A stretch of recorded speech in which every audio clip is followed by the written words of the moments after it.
Salut la team Parigo, j'espère que tout le monde se porte bien, que les familles, les enfants vont bien. D'ailleurs, bientôt les fêtes de Noël, je tiens à souhaiter une bonne fête de fin d'année à tous, pour tous ceux qui vont regarder les matchs. Débrief un peu particulier aujourd'hui, je suis désolé. Je le fais dans ma voiture avant d'aller au taf. Parce que hier j'ai pas pu le faire, ma femme dormait et bon, comme vous savez tous, vaut mieux pas réveiller un dragon qui dort. Alors, petit débrief donc du coup de Monaco. Paris, je l'ai trouvé l'équipe de Paris plutôt assez intéressante. C'était un beau match hier avec pas mal de buts. Score final 4-2 pour Paris, ou 2-4 je devrais dire, puisque c'était à Monaco. Paris a maîtrisé son sujet dans l'ensemble, je trouve. Même si, bon, comme d'habitude, il y a 2-3 fois où Paris perd un peu le match, perd le fil du match et on se prend 2 buts parce que Monaco, on peut dire ce qu'on veut, ça reste quand même une très bonne équipe cette année. D'ailleurs, je pense que c'est la seule qui est capable de nous rivaliser pour le titre. Donc voilà. Donc bon, je veux pas plus à dire sur le résumé du match, parce que bon, ça a été plutôt assez convaincant. Je vais tout de suite passer au cas par cas. Donc Donnarumma, je trouve qu'il a été plutôt assez intéressant au début du match. Il nous a claqué quand même quelques beaux arrêts. Et puis après arrive l'attentat sur sa tronche. Et là, je pense que beaucoup des débriefeurs vont hurler, et de journalistes aussi, parce que c'est juste inadmissible, mais ça, j'en reviendrai après. Concernant Hakimi, plus ça va, plus il monte en puissance, ce mec, il est incroyable. Pour moi, c'est le meilleur joueur de l'année du PSG, cette année. Je le trouve, encore une fois, ce n'est que mon point de vue personnel. Et je trouve qu'il est en plus infatigable. J'ai même plus de mots à dire tellement qu'il est fort, ce joueur. Je pense qu'on a le meilleur latéral droit au monde, on va pas se mentir. Passe décisif sur passe décisif, un cardio incroyable, toujours sur les ballons, des courses rapides, nettes, pas de déplacement pour rien. Non, franchement, j'adore ce joueur. Concernant Marquinhos, tonton quoi, en patron, pas plus, pas moins. Je trouve qu'il a fait un bon match dans l'ensemble. A su aiguiller sa défense, a passé ses petits coups de gueule et aller voir l'arbitre faire son rôle de capitaine, quoi. Donc voilà, Marquis, pas plus, pas moins. Concernant Pacho, je suis toujours surpris parce que je trouve que ce joueur, personne ne le connaissait. Franchement, je ne sais pas d'où ils nous le sortent. Pour une fois, j'ai envie de te dire, notre directeur sportif a su trouver une bonne pioche. Vraiment, je vais pas faire le foot, je vais pas faire le mec qui connaît le foot par cœur, parce que moi, franchement, ce mec-là, je le connaissais même pas. Et voilà, il fait son rôle, il est discret, il parle pas. C'est un joueur atypique comme je les aime en fait, qu'il ne faut pas parler de lui. Mais par contre sur le terrain, il est là en costaud, en bonhomme, il met des coups de tatane à la défense. Et Dieu seul sait que l'attaquant monégasque c'était aussi un costaud, même voire presque des charcutiers, on va dire ça. Mais ça, encore une fois, j'y viendrai après. Donc franchement, Pacho, rien à dire. Joao Neves, c'est pareil. Joao Neves, petite pépite, pour moi c'est le nouveau Verratti. Il est incroyable, ce joueur. On le fout arrière gauche, il trouve le moyen de nous faire un bon match, même si Zaïre Emery est revenu beaucoup derrière après le match pour pallier les montées de Joao Neves. Et inversement. Donc je trouve que ce joueur il est trop fort en fait. Il est trop fort. On a chopé une vraie petite pépite aussi, encore une fois. Oui, il nous en faut bien quelques-unes de temps en temps. Donc voilà, pas plus à dire franchement sur ce joueur. Et voilà, moi il me satisfait de match en match. Concernant le milieu, Fabian Ruiz, pour une fois je vais pas te cartonner parce que je trouve que ça a été plutôt bon dans l'ensemble. Pas ouf, c'est pas le Fabian Ruiz de l'Angleterre, enfin de l'Espagne, pardon, excusez-moi pour ce lapsus, pour l'Espagne, mais ouais, je pense que par rapport à d'habitude, il a fait plutôt un pas trop mauvais match. Voilà, il faisait pour une fois des passes vers l'avant. Donc d'ailleurs, il nous a claqué une passe décisive pour le tonton Dembélé. Donc ouais, voilà. Pour une fois, je vais pas te massacrer. Bon, tu dois t'améliorer hein, pour moi. Voilà. Concernant le petit Emery, match normal, dans les standards. Pas plus, pas moins. Je vais pas m'attarder sur lui. Je pense qu'il commence à retrouver un peu de confiance, parce que c'est vrai que fut un moment, pendant quelques matchs, on avait un peu perdu les Emery qu'on a connus l'année dernière. Là, il commence à remettre un pied devant l'autre pour moi, et il commence à aller à remonter son niveau de jeu. Donc voilà, il a fait quelques bonnes récupérations, il a fait quelques bonnes passes, quelques bons déplacements dans l'espace, c'est le cas de le dire. Voilà, pas plus, pas moins. Concernant Viti, je l'ai trouvé un peu en dedans par rapport à d'habitude, par rapport à ce il nous montre sur le terrain. Excusez-moi, j'ai un truc dans l'œil, c'est une horreur. Par rapport à ce qu'il nous montre sur le terrain. Bon, il a fait quand même quelques belles transversales, mais voilà, c'est pas le Viti que j'aime voir, c'est-à-dire assez incisif sur les prises de balles, le bon coup d'œil pour la passe, pour ses attaquants.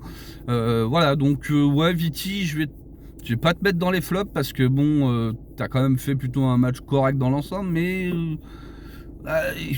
voilà, c'est comme si tu bouffais un gâteau et qu'en fait t'as pas la crème chantilly dedans, tu vois. Tu sais que ton gâteau tu vas le kiffer, mais il manque un petit truc. Voilà, voilà. Excusez-moi pour l'image, mais c'est un peu le truc qui me vient comme ça tout de suite à l'esprit.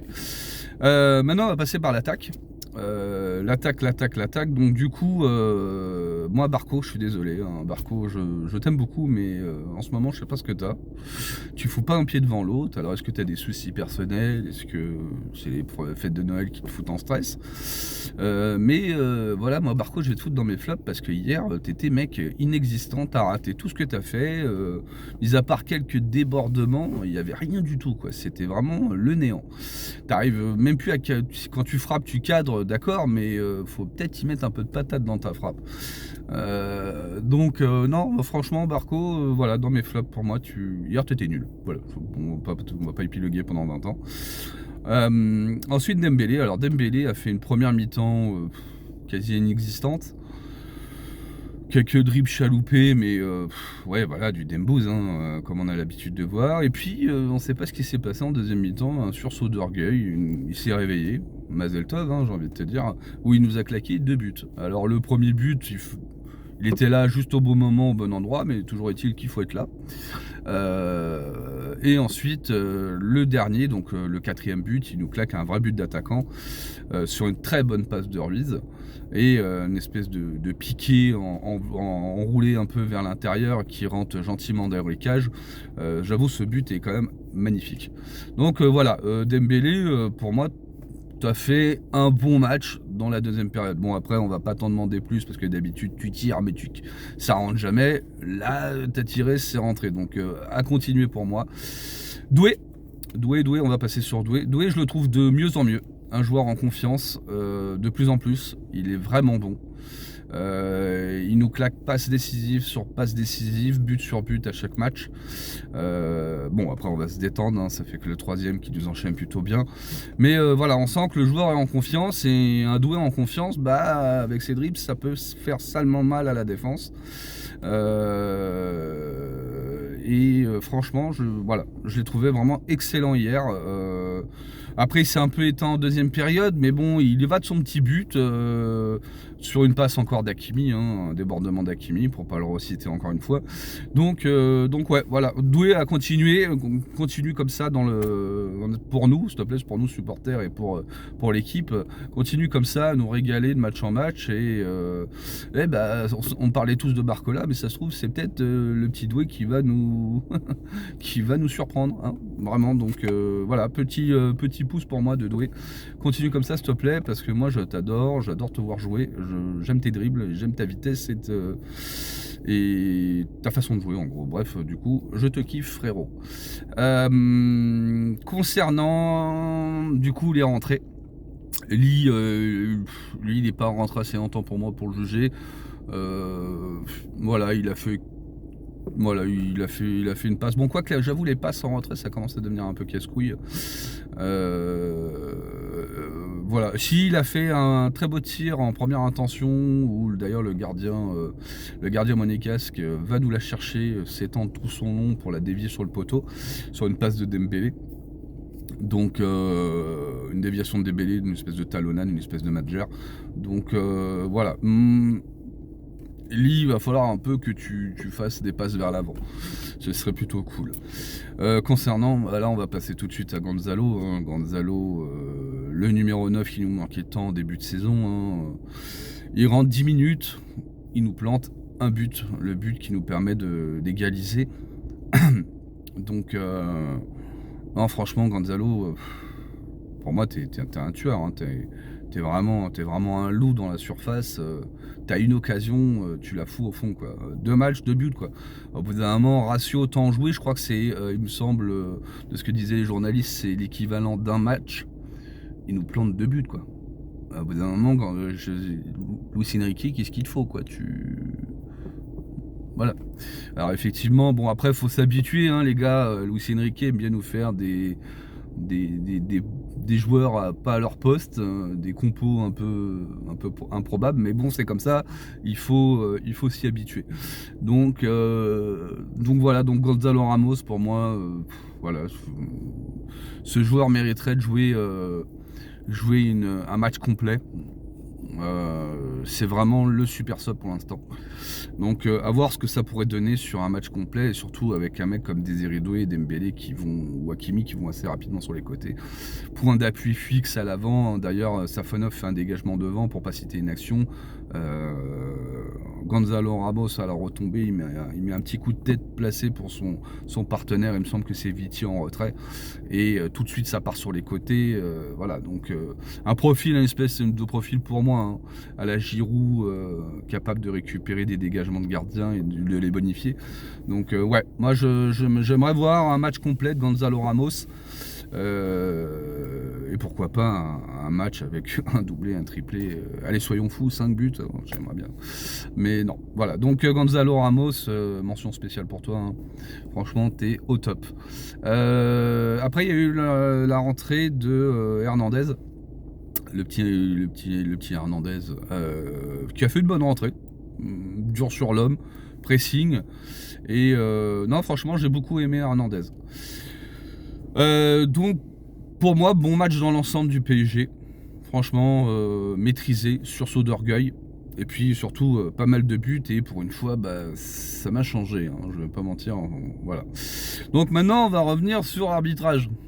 Alors là, l'arbitrage, monsieur le Texier, il va falloir que tu m'expliques. Si t'as de la merde dans les yeux à ce point-là, il va falloir que tu ailles chez un opticien ou même que tu te faire remplacer les yeux par un chirurgien. Parce que là, c'est juste pas possible. Monaco mérite d'être à 9. Là, il y a des jaunes qui ont été donnés, alors c'est pas possible. Là, alors effectivement, je sais plus si c'est Mbolo, non, je crois pas que ce soit lui. Bon, enfin bon, bref, l'attaquant ou l'arrière droit, enfin, bref, le joueur monégasque qui arrive pied en avant sur la gueule de Donnarumma. Alors déjà que Donnarumma était pas excessivement beau, je dis pas que je suis une bombe atomique, mais là, même Ribéry à côté, c'est un top modèle. Il va avoir 10 points de suture sur sa tronche. Et ça, tu peux dire ce que tu veux, c'est marqué à vie. Alors même si le joueur monégasque ne le fait pas intentionnellement, parce que ça se voit, hein, il y va pas pour le tuer. Hein, mais ça, c'est rouge direct. Il n'y a pas à chier. C'est un attentat, t'es censé protéger les joueurs. Et là, tu peux me dire ce que tu veux. Niveau protection, t'es 0. Idée jaune pas donnée. Carrément, les monégasques, ils ont fait des attentats sur nos joueurs. Au bout d'un moment, faut arrêter l'arbitrage. Ah oui, concernant le penalty, bon. Pour moi, le penalty, je suis désolé, c'est le ballon qui va à la main, hein, c'est pas l'inverse. Donc pour moi, le penalty, c'est litigieux. Hein. Franchement, penalty, moi, je l'aurais pas donné. Mais bon, c'est que mon avis personnel. Bon, encore une fois, on va pas se cacher derrière l'arbitrage, mais là, je trouve que l'arbitrage, c'était absolument scandaleux. Et dire que cet arbitre, c'est quand même un de nos meilleurs arbitres français. Wow. Alors, je sais pas où on a vu jouer ça, mais il va falloir qu'on revoie nos catégories de classement. Parce que là, le Texi, hier, t'étais pourri. Nul. Carton rouge minimum. Et encore, il devait finir à 9, je le répète. Là, Donnarumma, il est défiguré à vie, là. Il va avoir une belle balafre à la Albator et terminé. Donc j'espère que la LFP fera le nécessaire derrière, parce que c'est pas possible. Ah oui, et encore un autre truc, Les chants d'enculés envers les dirigeants parisiens, etc. Les chants racistes des monégasques. On en cause ou pas la LFP là? On n'arrête pas le match là? Non, parce que je me souviens que je crois qu'on avait arrêté un match du PSG et qu'on avait viré nos supporters pendant 2-3 matchs, je crois, non, la dernière fois que Paris s'est amusé à faire ça. Mais là, c'est bizarre, là, on n'en entend pas parler, là. Hein, ben oui, parce que Paris, c'est plus ronflant, c'est la ville lumière, voilà, tout le monde regarde Paris, quoi. Mais là, bizarrement, là, on dit rien, là. Eh, l'équité, c'est pour tout le monde, hein. Donc la LFP, les dirigeants là, qui servent strictement à rien, il va peut-être falloir que vous vous réveillez un jour et que vous fassiez les choses en conséquence pour tout le monde. Ouais, ce serait bien. D'ailleurs, ceci dit, petit big up spécial à nos supporters hein, qui ont été à Monaco. On a plus entendu les supporters du PSG que les supporters de Monaco. Alors me semble-t-il, je crois qu'il y a une espèce de boycott de supporters de Monaco. Mais mention spéciale à nos supporters qui ont chanté. D'ailleurs, on a entendu que. Donc voilà. Donc bon, bref. Satisfait de mon équipe. Enfin de mon équipe, c'est pas la mienne, mais de notre équipe du PSG. Franchement, des beaux buts de part et d'autre. D'ailleurs, petite mention pour Akliouche, hein, parce que je trouve que ce joueur est quand même assez fantastique. Rapide sur ses appuis, des crochets qui font assez mal au rein. Donc ouais, pareil, si vous avez envie, pourquoi pas aller le chercher, ça pourrait être pas mal. Et non, bon bref, non, bon match dans l'ensemble, pas plus à dire ma foi. Hein, bon, mis à part l'arbitrage, mais je vais pas en revenir dessus. Hein, l'arbitrage des gros pourris, comme d'habitude. J'espère que n'hésitez pas à faire lever votre petit pouce bleu, à faire la petite clochette pour le référencement, petit commentaire si vous avez envie, pour ceux qui regardent. Et à la prochaine pour le prochain débrief. Désolé pour cette vidéo un peu fait à l'arrache, mais j'aime bien faire ça, ça me fait kiffer. Voilà, bisous la famille, allez Paris et aux villes lumière.